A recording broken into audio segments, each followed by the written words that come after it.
हमारे देश के 46% सांसदों पर आपराधिक मामले दर्ज हैं और इनमें से भी 31% ऐसे हैं जिन पर हत्या, बलात्कार, अपहरण जैसे गंभीर आरोप हैं। और ऐसा नहीं है कि ये सिर्फ सांसदों तक सीमित है, हमारे विधायक भी इस लिस्ट में उतने ही आगे हैं।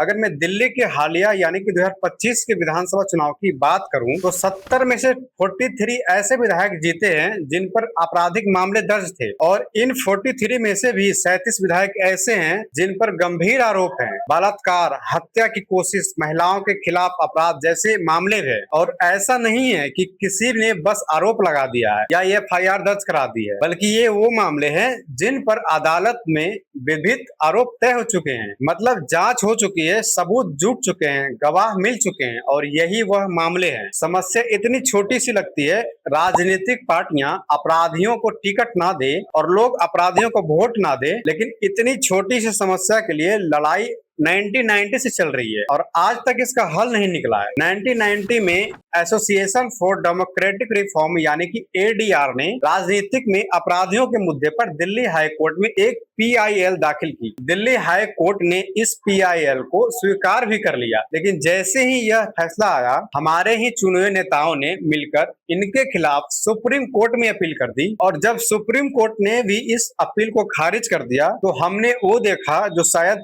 ही कभी किसी को देखने को मिलता है। सारी पार्टियां एकजुट हो गई। जब देश की सुरक्षा की बात आती है, उरी हमला हो, बालाकोट स्ट्राइक हो, तब ये पार्टियां कभी एकजुट नहीं होती है, लेकिन इस मुद्दे पर सब एक हो गए। हर बात एक जगह जाकर अटक जाती है कि भारत के कानून के मुताबिक जब तक किसी व्यक्ति पर अंतिम फैसला नहीं आ जाता तब तक वह निर्दोष माना जाता है और लोग इसका गलत फायदा उठाते हैं। अगर कोई आईएएस पीसीएस की तैयारी कर रहा है और उस पर आपराधिक मामला दर्ज है तो उसे ऑफर लेटर तक नहीं मिलता, यहाँ तक कि क्लर्क की नौकरी पाने में भी दिक्कत आती है। लाखों ऐसे कैदी हैं जो अंडर ट्रायल है, जिनका अभी फैसला ही नहीं आया है, फिर भी वे जेल में है, तो निर्दोष माने जाने का यह फायदा सिर्फ राजनेताओं तक सीमित रह जाता है, बाकी लोगों के लिए नहीं। किसी बड़े संसदीय क्षेत्र में किसी पार्टी के लिए ऐसा उम्मीदवार ढूंढना मुश्किल हो जाता है जिस पर कोई आपराधिक मामला ही ना हो और एडीआर के विश्लेषण बार बार यही दिखाती है कि आपराधिक रिकॉर्ड वाले उम्मीदवार की जीतने की संभावना साफ छवि वाले उम्मीदवार के मुकाबले कहीं ज्यादा रहती है। एक आपराधिक उम्मीदवार पैसे और बाहुबल का परफेक्ट कॉम्बिनेशन बन जाता है। पार्टी के लिए फंड जुटाना, खुद को फाइनेंस करना, चुनाव प्रचार के लिए संसाधन इकट्ठा करना, इन सब में से ये लोग माहिर होते हैं, इसलिए ये राजनीतिक पार्टियां की पहली पसंद बन जाते हैं। पहले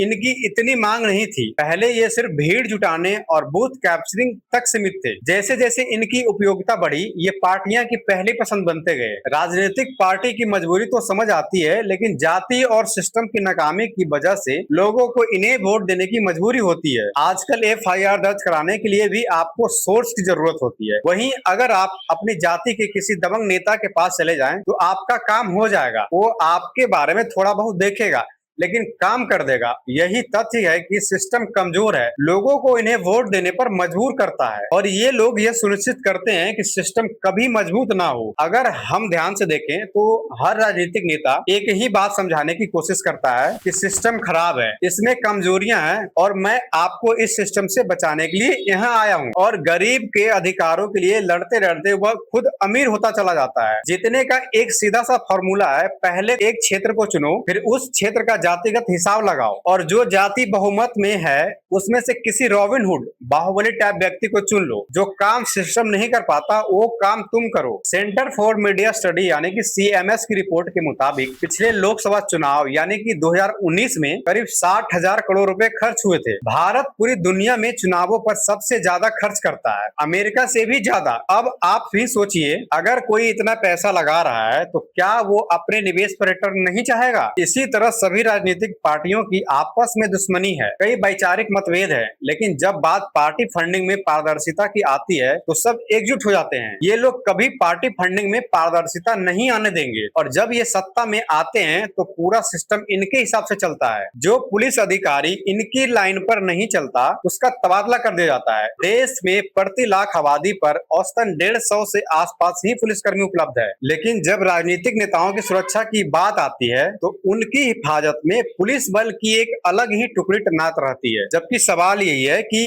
बाहुबलियों को आखिर इतनी सुरक्षा की जरूरत क्यों पड़ती है? क्या आपने कभी किसी अपराधी के पीछे आईएएस, पीसीएस अधिकारी को घूमते देखा है? यह सबसे उल्टा नजारा है। हर साल आने वाली रिपोर्ट्स बताती है कि एक बड़ा तबका पुलिस अधिकारियों पर भरोसा नहीं करता है। भारत शायद ऐसा देश है जहां पुलिस को देखकर लोग सुरक्षित महसूस करने की बजाय डर महसूस करते हैं। एक किशोर तक को पता होता है कि आईपीएल में सट्टा लगाने कहां जाना है, लेकिन हमारी पुलिस को इसकी भनक तक नहीं होती है। और यह पूरा कमजोर सिस्टम हमारे राजनीतिक नेताओं के लिए बेहद फायदेमंद है, क्योंकि जिस दिन सिस्टम मजबूत हो जाएगा उसी दिन इनका पूरा कारोबार बंद हो जाएगा। भारत की करीब 65% आबादी 35 साल से कम उम्र की है, लेकिन 2024 में बनी 18वीं लोकसभा की औसत उम्र 56 साल है। अगर आप गूगल पर टॉप युवा नेता सर्च करें तो शायद ही कोई नाम मिले जिसके परिवार का पहले से राजनीतिक जुड़ाव ना हो। हम घोषणा पत्र में कुछ मांगते ही नहीं है, हम सिर्फ उसमें धार्मिक मुद्दे देखकर खुश हो जाते हैं। भारत ने ब्रिटिश संसदीय व्यवस्था अपनाई है और उसमें एक बहुत जरूरी चीज होती है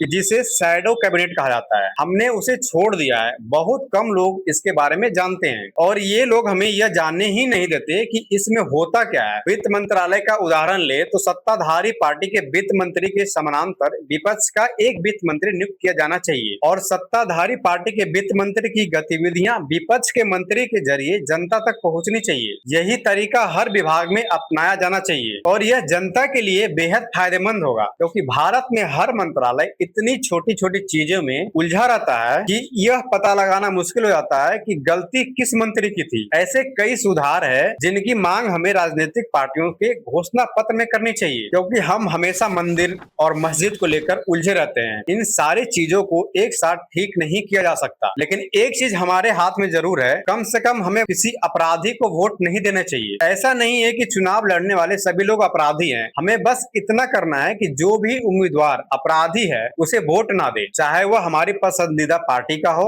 या जाति का हो। हमें बस एक दो बार ऐसा करना है, फिर इन्हें टिकट मिलना बंद हो जाएगा। मोबाइल फोन खरीदते वक्त हम जितनी रिसर्च करते हैं, अगर उसका 10वां हिस्सा भी अपने उम्मीदवार के बारे में जानने में लगा दे तो ये अपराधी सांसद में नजर नहीं आएंगे। ये वही दिखेंगे जहां इन्हें असल में होना चाहिए। अंत में इस बातचीत को एक सवाल के साथ रोकता हूँ। अगर राजनीति समाज सेवा है तो फिर इसमें सैलरी क्यों है? और अगर यह नौकरी है तो फिर इसमें कोई परीक्षा और योग्यता क्यों नहीं है?